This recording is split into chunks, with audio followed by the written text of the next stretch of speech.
एक बार एक बूढ़ी माँ को उसके बेटे ने एक वृद्धाश्रम में ले जाकर छोड़ दिया। इस माँ का ये एक इकलौता बेटा था जिसके लिए इस माँ ने जीवन भर संघर्ष किया।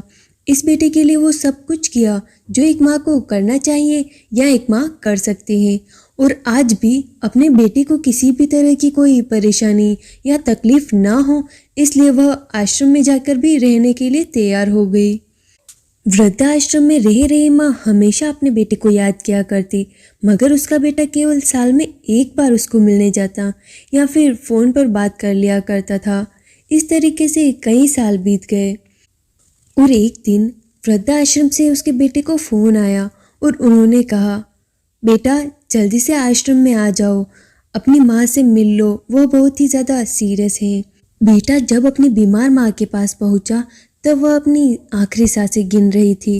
बेटे ने अपनी माँ से उनकी आखिरी इच्छा पूछते हुए कहा, माँ मैं तुम्हारे लिए क्या कर सकता हूँ, बताओ।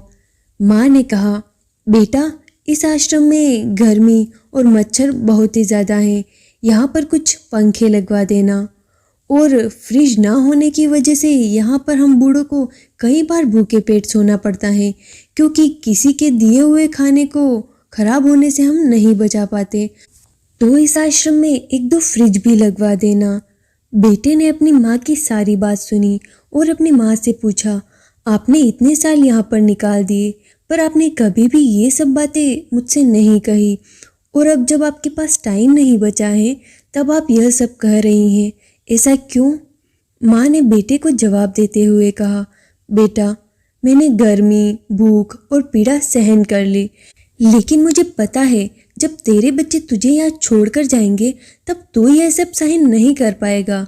इसलिए तेरी सुविधा के लिए मैं तुझे यह सब लगाने के लिए कह रही हूँ। दोस्तों, माँ की ये आखिरी लाइनें किसी भी बेटे या फिर बेटी की आंखें खोलने के लिए सक्षम है। इतिहास हमेशा अपने आप को दोहराता है। अगर आप चाहते हैं कि आपके साथ अच्छा व्यवहार हो तो आपको भी दूसरों के साथ वैसा ही व्यवहार करना होगा।